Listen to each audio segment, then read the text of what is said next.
Everybody good? Happy holidays to everybody, and that must mean it's bragging rights season again, and time for the annual trek to St. Louis. So always an exciting game. Always so happy for all the great basketball fans in the two states and the two universities that get to enjoy this game. And I say it every year. It's one of the most unique games I've ever been a part of in terms of the 50-50 split, and the longevity of this rivalry has been something fun to be a part of. Obviously, they did a number on us last year. That was not a extremely fun evening heading into the Christmas break. But new team, really on both sides. There's a few pieces back.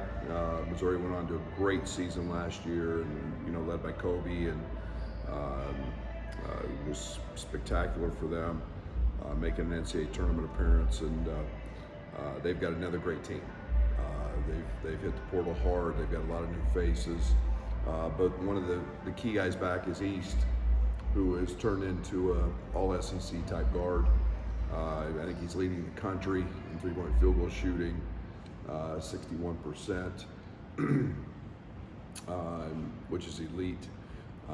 Their guard play's been spectacular, and that's a concern of ours. We've had a few days since our last game with Colgate. It's been nice to again have practice time, and we'll expect nothing but a heck of a game in St. Louis, and we'll have to play extremely well.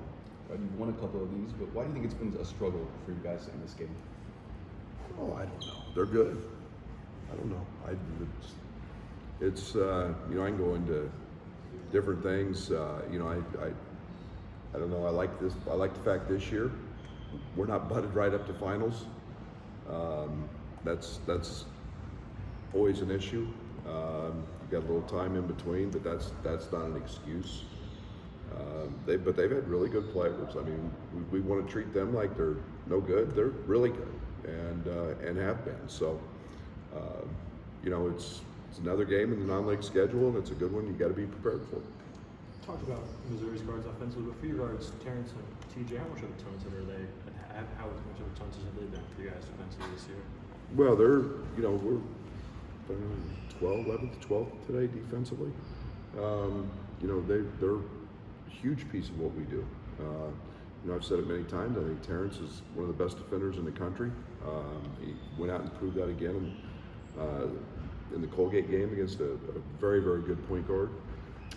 And he'll have to do the same. He's always stepped up to that challenge of wanting to guard the other team's best player. That gets him going.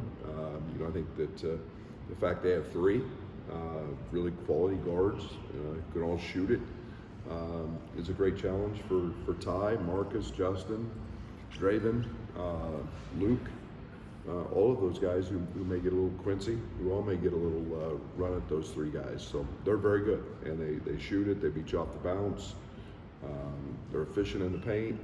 So, the saying is you win with quality guards. They've got really good guards. How have you seen that defensive side for Terrence kind of elevate his game? Like, what's been the biggest growth points for him with that? Yeah, I think just, he's got elite athleticism. He's got elite strength. And I think it's just the comfort and of our system, the way we play now. It's not drastically different from what he did at Tech, but it's different enough. And then I think it's, there's a maturity that goes with playing defense, and it's an effort thing. And I think that he's finally healthy. Completely healthy. He had missed 10 games prior to coming in here, so his conditioning's back to where it is at an elite level, and he loves that challenge. You mentioned hey, it's a new Missouri team, and you've got a bunch of new guys. Does that, change the dynamic of this game where you don't have a lot of four-year guys that have maybe seen the same four guys across the board? Yeah, there's no doubt. The portal, it doesn't build up. I got a bunch of guys in a video room, that sit there and don't understand bragging rights. They're having to hear it. They haven't lived it. They've got the same thing. Whereas when Chester played, it was passed on, and year after year after year after year, and we've got a very much a different environment. It doesn't mean the game is any less important to the fans or anybody else, but getting guys to understand, Coleman's been a part of 4 of these now, and this is Luke's 3rd, and those are rare.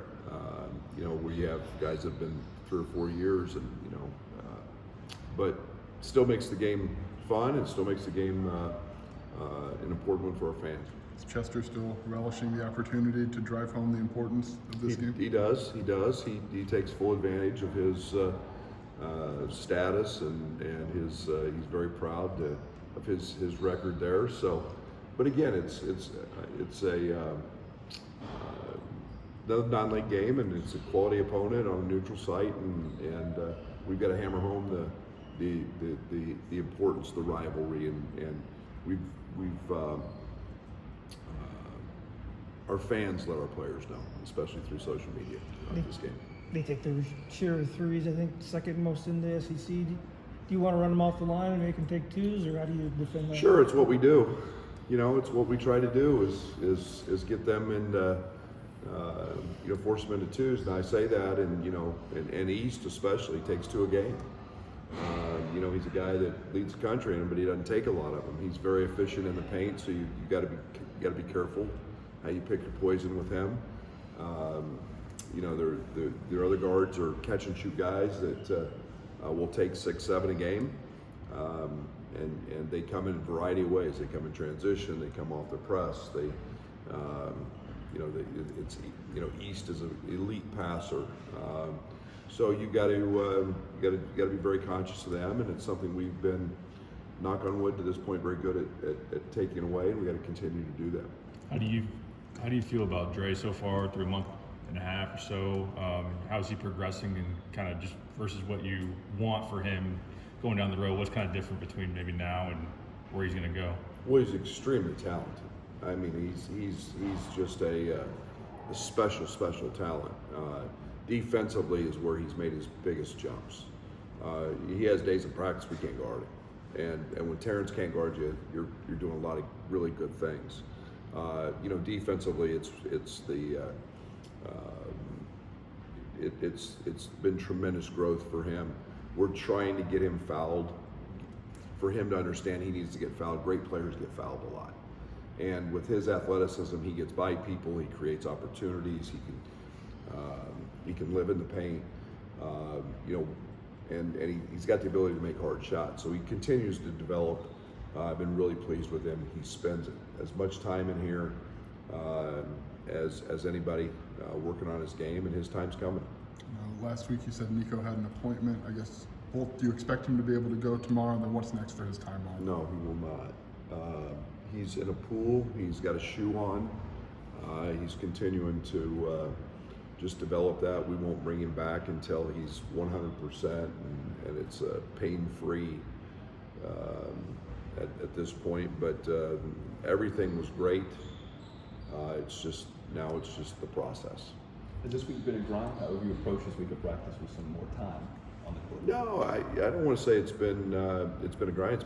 It's nice. It's refreshing because we're not fighting academics and the classroom stuff like we did last week. But we had a very spirited practice on Tuesday, and it was fun. It was lighthearted. It was touching on some things, and we did some kind of a little different approach, and then back to Wednesday and Thursday.